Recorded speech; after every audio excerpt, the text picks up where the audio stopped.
see everyone out this morning. If you will, open your Bibles to 1 John chapter 2. 1 John chapter 2 will be the first passage we look at in just a moment.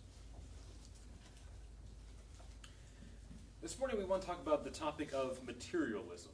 This is a topic that maybe isn't always talked about, but it is one of the more frequent topics that you do find throughout the New Testament.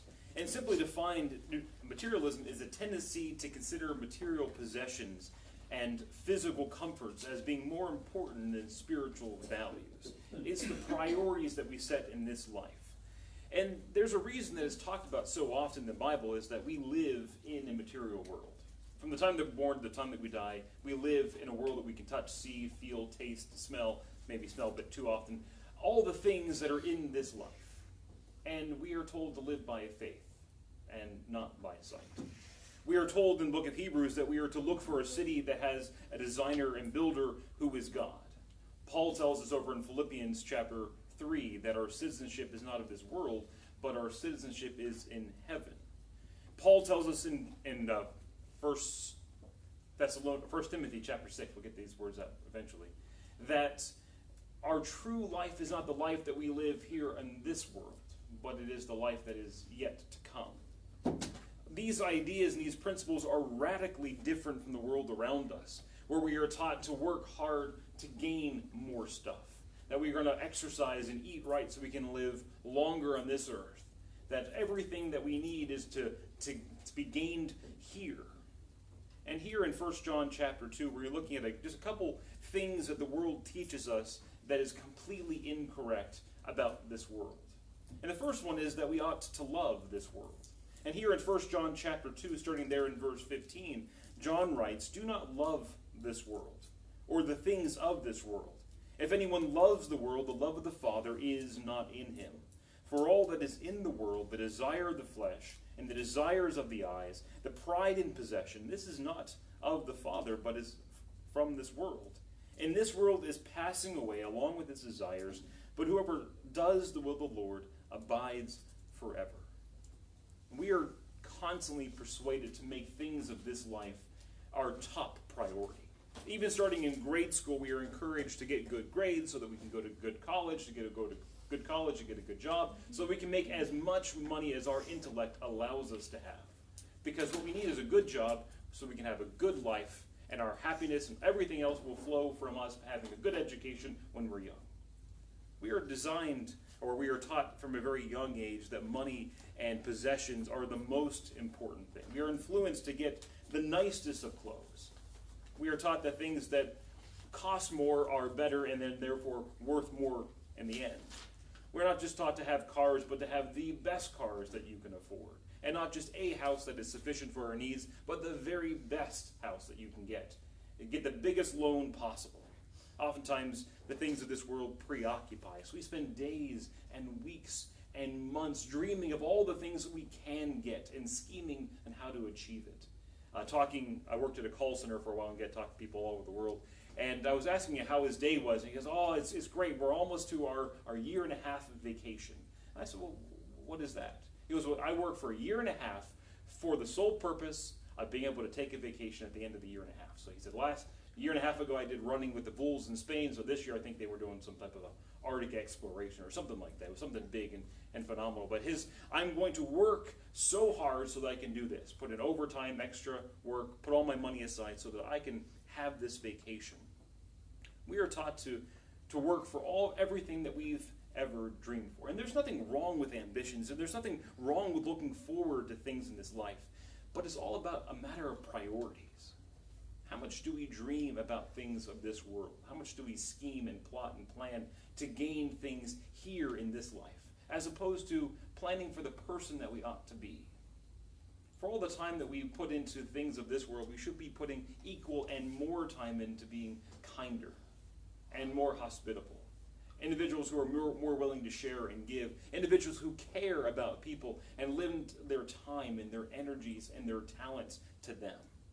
We are taught to be individuals as Christians who plot to become more mature, more caring, more thoughtful. Our priorities should show that other people are more on our minds than we ourselves.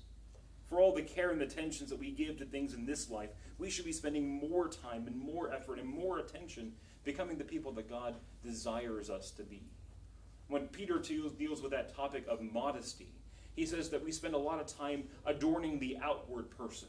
But more than the adorning of the outward person, we should be adorning the inward person. And that's the same idea when it comes to the priorities of this life. As much as we work in this life to get the things of this life, we should be spending more effort and more time becoming the people that we ought to be. Here, and as we look at the Gospel of James, there in James chapter 4, James is encouraging us to consider here in verses 1, 2, and 3 of James chapter 4 of all the hurt that is caused in this world by the desires of this world. He's even dealing with Christians here, and he asks the question of what causes quarrels and what causes fights among you. Is it not this, that your passions are at war within you? You desire and you do not have, so you murder. You covet and you cannot obtain, so you fight and you quarrel. You do not have because you do not ask, and you ask but you do not receive because you ask wrongly, to spend it on your own passions.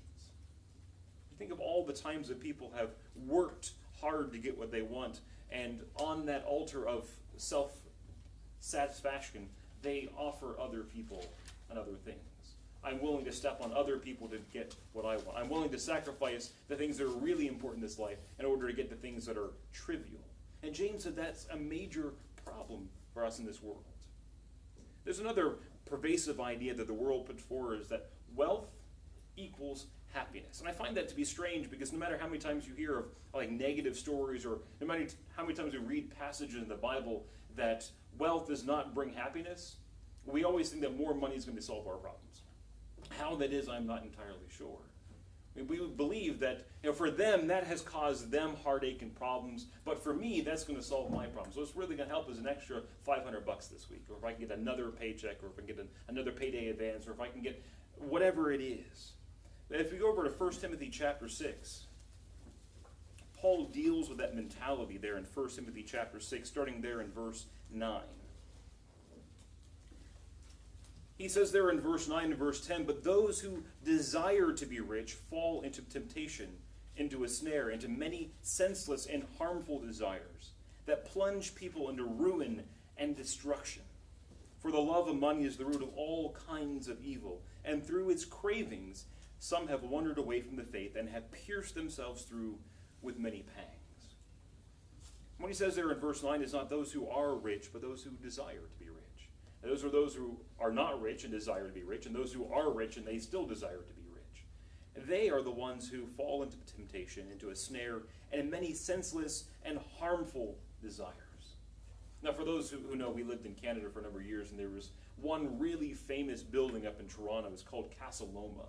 A lot of people call it Castle Loma because it looks like a castle. It's a turn-of-the-century Gothic revival-style mansion. It's this massive place. And it was built in the turn of the century by Henry Pellet. Certain Henry Pellet was one of the pioneers of hydroelectric power, and built the hydroelectric station there on Niagara Falls, and then sold all of his electricity back to Toronto and sold them on like cable cars, and Toronto had one of the very first citywide electric lights throughout the streets. And then he took that money, that wealth that he made, and he invested that in the railroad system and made even more money. And then Canada was trying to get people to expand west. And so they were selling off plots of land, and he bought most of Canada and then began to sell it back to Canada. And through that, for a temporary time, he became the world's richest person around the turn of the century. And so he began to build himself this monumental Gothic castle that overlooked Toronto. And in his height of his wealth, being the wealthiest person, with a constant desire to be wealthier, he literally gambled, and gambled on ventures and other businesses. And in that process, he lost his children, he lost his wife, and lost another wife that he married after that wife, and died penniless on a friend's couch after he lost the rights to his own home.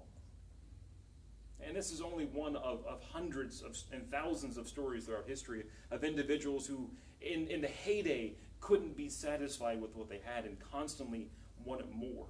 People dream of becoming vastly wealthy overnight and inheriting windfalls of money. There's hardly a person who hasn't thought about what would happen if I got $1 million. For whatever reason, $1 million happens to be kind of our number. And everyone kind of sits back and thinks, what would I do with $1 million? And so there are millions of people who every week play the lottery hoping to get this vast windfall. One individual, Richard Lustag, was a 7-time grand prize lottery winner. And he is famous for saying that my life was hijacked by the lottery. A financial consultant, Daniel McKay, said this about lottery winners, that many of them wind up unhappy or wind up broke. People have terrible things that happen to them. People commit suicide, they go through divorces, and people die. It is the curse of the lottery because it makes their lives worse instead of better.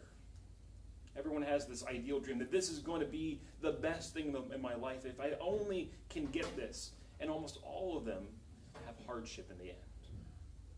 If you go to over Ecclesiastes chapter 5.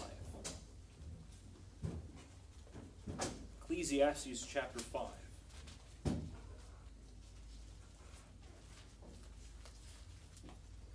There, starting in verse 10. Solomon says this: he who loves money will not be satisfied with money, nor he who loves wealth with his income. This also is vanity. When goods increase, they increase who eat them. And what advantage is that to their owner? But they see him with their eyes. But sweet is the sleep of a laborer, whether he eats little or much. But a full stomach of the rich will not let him sleep. Jesus, by contrast, in Matthew chapter 5 and verse 6, it says, blessed are those who hunger and thirst after righteousness, for they shall be satisfied. If you're there in Ecclesiastes, look what he says there in verse 10. He who loves money will not be satisfied. Jesus says he who hungers and thirsts after righteousness will be satisfied. And then in Matthew chapter 6,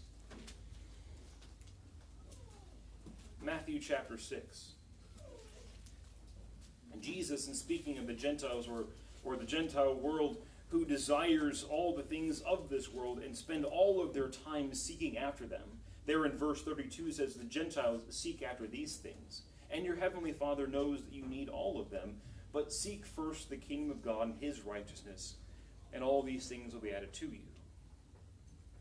We have to have things of this world in order to survive in this world. Jesus acknowledges that.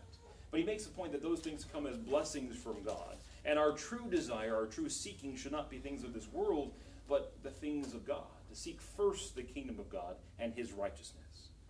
And Jesus tells us just earlier on in the same sermon in Matthew chapter 5, there in verse 6, blessed are those who hunger and thirst after righteousness. Solomon recognizes in Ecclesiastes that wealth in this world will not make us happy by itself. That if what you love is wealth, that will never satisfy. Jesus says the true satisfaction comes from one who hungers and thirsts after God, because God is the one who can truly satisfy. Another lie that's often told is that success in this life is wealth and comfort. You know, from our very youth, we are taught what success should or ought to look like. We're taught to expect the American dream where, you know, we have a very nice house in the suburbs. We go to our nice desk job and we have an enviable salary. We go home to our larger than average house and our 2 cars in the garage with our 2.3 children. I'm still trying to figure out how we have 0.3 children. But that's what we're taught as the American ideal. And if you don't have that, then you haven't arrived yet. You hear people always in their late 20s, early 30s, maybe even mid to late 30s saying, I'm almost getting my life together. We're about to buy our first house. We're about to get all the things that the American ideal tells us we ought to have. And yet this standard of happiness or this standard of success has one major flaw in it, or one telltale sign that really shows that it's not the true standard of success, and that is that it has changed from generation to generation. Real standards don't change from generation to generation. This one does. It's our generation that says you have to have all of these things. Look at 1 Timothy chapter 6 with me. Consider some of the most successful people in history. And ask yourself, did they have all the things that we equate success with? Jesus lived a short life, one that was hard. He died in misery. He didn't own anything. He tells his disciples that he doesn't even have a place to lay his head. He had no savings account. He had no retirement plan. He had no 401k, no car. As far as we know, didn't have a donkey or a mule or a ship or a boat. He didn't have a business or any transactions. All the things that we equate success with. He didn't pen a single letter or write a single book. And yet he had the most successful life in this world. Paul seemingly owned little. When he's in prison at the end of his life, he asked Timothy to bring parchment, or bring the parchment. Bring the paper with you. Imagine if you could value paper so much that you have to have someone hand deliver it to you. Paper for us is throwaway stuff. You just get it and you throw it away. Paul didn't have hardly anything in his life. He lived a life of hardship and self-sacrifice, and yet he made one of the biggest impacts in this world. Abraham was called out of a city that was the cutting edge of cities back then, to go live in a migratory life in tents for the rest of his life. He gave up everything that this world classifies as success in order to be successful according to God's standards. Here in 1 Timothy chapter 6, starting there in verse 18, Paul, in the same context we were looking at earlier, those who desire to be rich, what he says here in verse 18 is that they are to do good. They are to be rich in good works, to be generous and ready to share, and thus storing up treasures for themselves as a foundation for the future, so that they may take hold of what is truly life. That all the things that he measures here in success are not the things that this world will ever tell you measures as success. That you're to be rich in good works, to do good, to be generous and ready to share. Giving up sometimes the things of this life in order to lay hold of what is truly life, as he says there in verse 19. God has always measured success, not in the things that we do that are noteworthy, not in the things that we possess or the things that we acquire, but he has always measured success in how ready we are to share, how much faith we have, what kind of holiness do we obtain. These are the measures of success that he's always put forward, and that has never changed, because true measurements don't change that way. So the question comes up, well, how much wealth should we have? If we don't have to love the things of this world, well, how much? I don't have a simple answer, but I want to give us a few statistics. There are over 1 billion people today who live on less than $1 American a day. That's very, very little. There's over half the world's population, over 3 billion people, who live on less than the equivalent of $2.50. Half the people in this world make less than $2.50 per day. And 80% of this world's population live on less than $10 a day. Now, living in the country that we live in gives a bit of a skewed perspective, doesn't it? Because we aren't just one of the wealthiest countries in the world, we are one of the wealthiest countries in history. We really, really are. And it doesn't take long or too far to travel to realize just how blessed we are. And whenever we put a dollar sign on my contentment, I'm already planning for discontentment. Look with me in 1 Timothy chapter 6, where we are already. There in verses 6 and verse 8. Paul says this on where our contentment should lie, or how much wealth we should be demanding from this life. He says, with godliness, with contentment is great gain, in verse 6. For we brought nothing into this world, and we cannot take anything out of this world. But with food and clothing, with these we will be content. There's a lot of things that he doesn't put on the list that we really, really want on the list. Fast transportation, comfortable home, air conditioning, heating, a couple extra changes of clothes, small bank account, all those extra things that, man, I would really, really want. When Jesus teaches us to pray in Matthew chapter 6, give us this day our daily food, I want to go to the store and I want to buy a week's worth of food at a time. And yet we're taught to be thankful for today's food when we have it. Job, there in Job chapter 1 and verse 21, after hearing that he's lost every bit of his wealth and all of his family. It says there in verse 21, naked I came from my mother's womb, and naked shall I return. The Lord has given, and the Lord has taken away. Blessed be the name of the Lord. Those are hard concepts for us to put in our minds, but this is the standard of contentment that we're called to have. In Philippians chapter 4, verses 11 down to verse 13, in dealing with contentment, Paul says, I'm not speaking of being in need, for I have learned that in every situation to be content. I know how to be brought low, and I know how to abound. In any and every circumstance, I have learned the secret of facing plenty and hunger, of abundance and need, for I can do all things through Christ who strengthens me. Whenever we say, well, how much do I demand from this life? How much do I have to have? I'm already planning to be discontent at some point in time. It may be that we have entered this life into a wealthy family and we will live a life of luxury from here on out. That may be the case. But that isn't the case for most people. There will be a time for most people where we face some real struggles, where things get really tight and hard. Enough that it makes us question our faith and question God's providence. And Paul says that he found the secret in those things. To rely on Christ, to seek those things first. Job, after losing everything, says that God is still blessed, that he has the right to give and the right to take away. So our contentment should not be based on what we currently have, but the person that we currently are.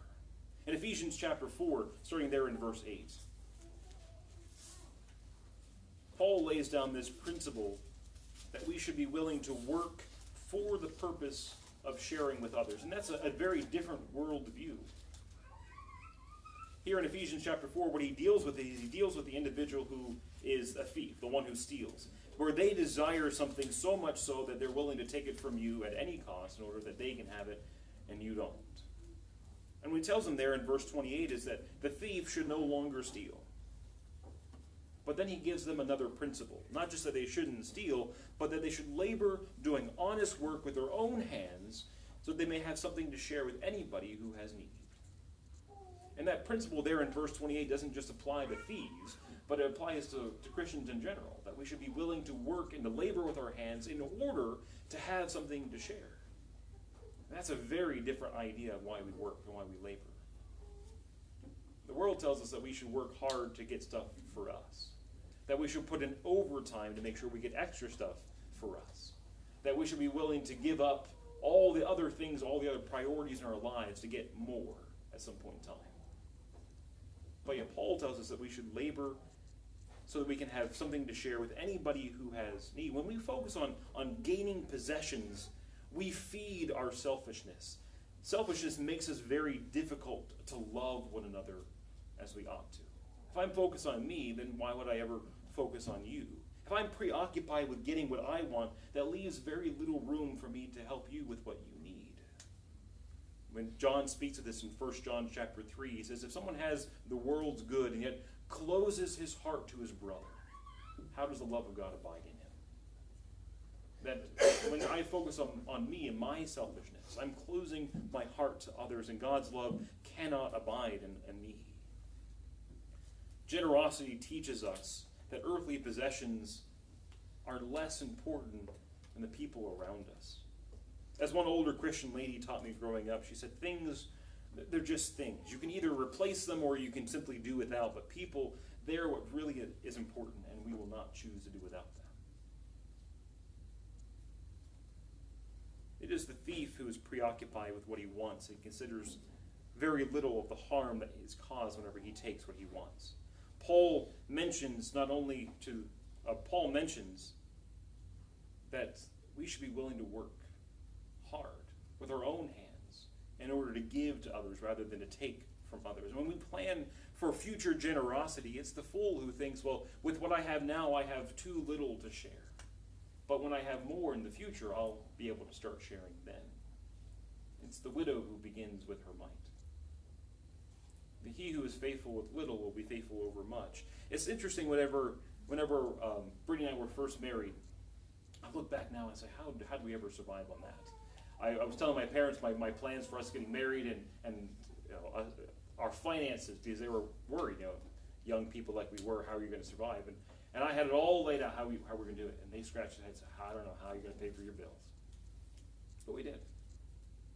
And we thought, man, if we could only get a little bit more money, and as life moves on and you start working 2 jobs, and well, then you finally have a little bit of money.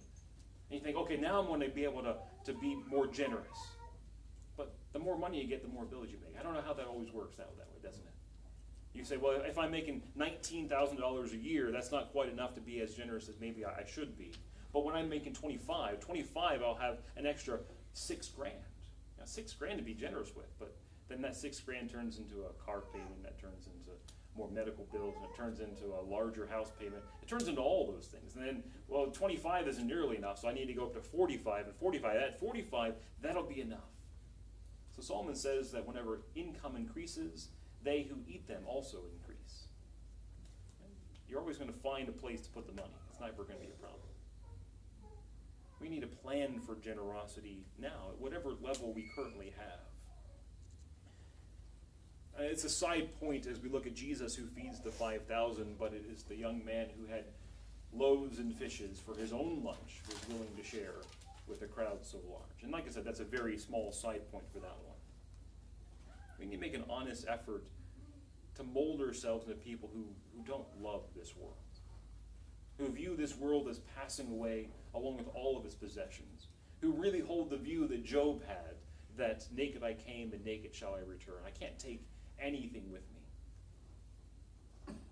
You hear of stories of people who get buried in their favorite car or get buried with certain possessions, and it just seems so foolish because even if it's in the ground with you, it doesn't do you any good. And the old preacher story, the man who converted all of his money to gold and brought the gold up to heaven, and he's at the gate, and Peter asks, what do you have in the bag? And he says, well, I brought all my earthly possessions. And Peter says, oh good, you brought blacktop. We're looking for a city whose streets are paved in gold. What can you bring to God that he doesn't already have? Our life is not a life to sacrifice others to get what we want. It is to sacrifice for others, to provide them what they need. Materialism teaches us that things of this world are more important. God teaches us that people, they are more important. The individual that we should be molding ourselves into is more important than gaining the stuff that we hope to get in the future. That all that we ever want in this life shouldn't be in this life. And that's a hard concept. And so the Bible teaches us pretty much in every single book of the Bible to start looking out for that idea. That mentality that says, I love this world, and to eradicate that from our minds. To live by faith and not by sight. It's my challenge for this week is to take some time and ask yourself, how much do you love this world? Give an honest assessment to how much time you spend becoming the person you ought to be, or practicing the righteousness that we currently should be practicing. The Song of Invitation is verse 821. Dennis will lead us in that song in just a few moments. If we love this world too much, then we will most certainly neglect the sacrifice that Jesus made for us. If this world is our passion and our desire, then we aren't really storing up treasures like we should in heaven. If we have lost the focus of putting God first and seeking his righteousness first, then we really aren't where we ought to be. And if we can help you along that path this morning, let us know as we stand and sing number 821. Jesus is tenderly calling me home.